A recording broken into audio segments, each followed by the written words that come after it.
और उसके बाद राक्षस अचानक से गायब हो गया और एक ही सेकंड में अनाज की बोरियां लेकर खड़ा हो गया, और जिसे देखकर रघुवीर और उसकी पत्नी हैरान हो जाते हैं।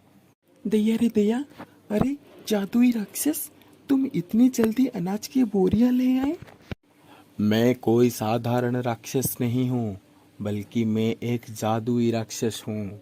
इसलिए मुझे जो भी कार्य करने के लिए दोगे, मैं अपनी जादुई शक्ति से एक पल में कर दूंगा। अब बताओ, मुझे अभी क्या करना होगा? जल्दी बताओ, मुझे अब क्या कार्य करना होगा, नहीं तो मैं तुम्हें ही खा जाऊंगा। हा हा हा। रघुवीर थोड़ा सोच में पड़ जाता है। जादुई राक्षस, तुम मेरे खेत में चले जाओ और थोड़ा सा सिंचाई कर दो। हा हा हा, ठीक है, मैं अभी खेत में जाकर सिंचाई करता हूँ। और उसके बाद जादुई राक्षस अचानक से गायब हो जाता है। सुनिए जी, मुझे तो बहुत डर लगता है। ये जादुई राक्षस तो सच में बहुत भयानक है जी।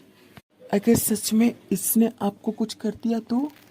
अरे भाग्यवान, तुम देख रही हो ये कितनी जल्दी मेरा बता हुआ कार्य कर देता है। अगर ये मेरे साथ रहा तो मैं आराम से सारा जीवन व्यतीत करूंगा। अरे तुम चिंता मत करो, मैं किसी न किसी काम पर इसे व्यस्त रखूंगा। तभी वो राक्षस फिर से आ जाता है। हे हा हा हा हा। हे मनुष्य, मैं तुम्हारी खेत की सिंचाई करके आया हूँ। तुम्हारी खेत की सिंचाई करके मुझे बड़ा आनंद आया, लेकिन मुझे अब जोरों की भूख लगी है। मेरा भोजन का प्रबंध करो, नहीं तो मैं तुम्हें ही खा जाऊंगा। हे हा हा हा हा। अरे अरे जादुई राक्षस, तुम ये क्या बोल रही हो? तुम इन्हें कुछ मत करना, मैं अभी तुम्हारे लिए भोजन लेकर आती हूँ। हाँ। और तभी रघुवीर की पत्नी जादुई राक्षस के लिए अलग अलग तरह की खाना लेकर आती है, और कुछ ही क्षण में जादुई राक्षस सारा खाना चट देती है। और सारा भोजन चट देने के बाद, मुझे और भोजन चाहिए, जल्दी लाकर मुझे दो। रघुवीर और उसकी पत्नी इसके बाद बहुत दुखी हो जाते हैं। अरे अरे, घर का सारा राशन तो खा गया ये जादुई राक्षस। उस दिन रघुवीर और उसकी पत्नी कुछ न कुछ देकर जादुई राक्षस का पेट पूरा कर देते हैं। और उसके बाद अगले दिन रघुवीर जादुई राक्षस को कुछ न कुछ काम देकर उसे व्यस्त रख देता था, और जादुई राक्षस झट से ही उस काम को कर देता था। लेकिन एक दिन ऐसा आया कि रघुवीर के पास उस जादुई राक्षस को देने के लिए कुछ भी काम नहीं बचा था, और ऐसे में रघुवीर बहुत दुखी हो गया। अरे भाग्यवान, मैंने ये क्या आफत अपने गले में डाल दी है? उस जादुई राक्षस को तो देने के लिए मेरे पास अभी कोई भी काम नहीं बचा है। मैं तो उसे जो भी काम देता हूँ बहुत शीघ्र ही कर देता है वो। बताओ अब मैं ऐसे में क्या करूँ? लगता है आज वो जादुई राक्षस मुझे खा ही जाएगा। हे भगवान, भाग्यवान, मैं अब क्या करूँगा? मैं तो अब इस राक्षस के पेट में जाने वाला हूँ। दैया रे दैया, चुप हो जाइए जी। मैं तो आपसे कहा था वो जादुई राक्षस बहुत भयानक है। लेकिन आप चिंता मत कीजिए, मैं उस जादुई राक्षस को आपका कुछ भी क्षति करने नहीं दूंगा।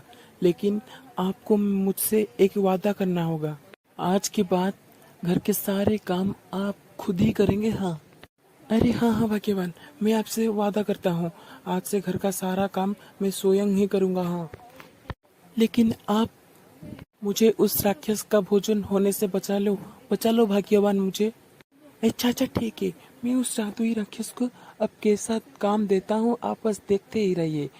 मैं अब उस जादुई राक्षस को ऐसा काम दूंगा वो उसे कभी भी पूरा नहीं कर पाएगा। और उसके बाद तभी वहां पर जादुई राक्षस आ जाता है और रघुवीर से कहता है, हे मनुष्य, बताओ मुझे जल्दी, मैं तुम्हारा क्या कार्य कर सकता हूँ? जल्दी बताओ, वरना मैं तुम्हें ही खा जाऊंगा। हा हा हा हा।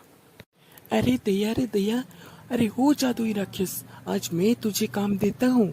मेरे घर के पीछे मेरा मोती रहता है, तुम जल्दी से जाकर उसका पूंछ सीधा कर दो, और जब तक मेरी मोती की पूंछ सीधा नहीं हो जाती तुम यहाँ वापस नहीं आना। हाँ, अच्छा अच्छा ठीक है, मैं अभी जाता हूँ और उस मोती कुत्ता का पूंछ जल्दी से सीधा करके आता हूँ। और उसके बाद उस जादुई राक्षस कभी भी रघुवीर के घर नहीं आया, क्योंकि कुत्ते का पूंछ तो कभी भी सीधा नहीं हो सकता है। इसीलिए रघुवीर उसके बाद अपना घर का काम स्वयं करता रहा और रघुवीर और उसकी पत्नी खुशी खुशी रहने लगे।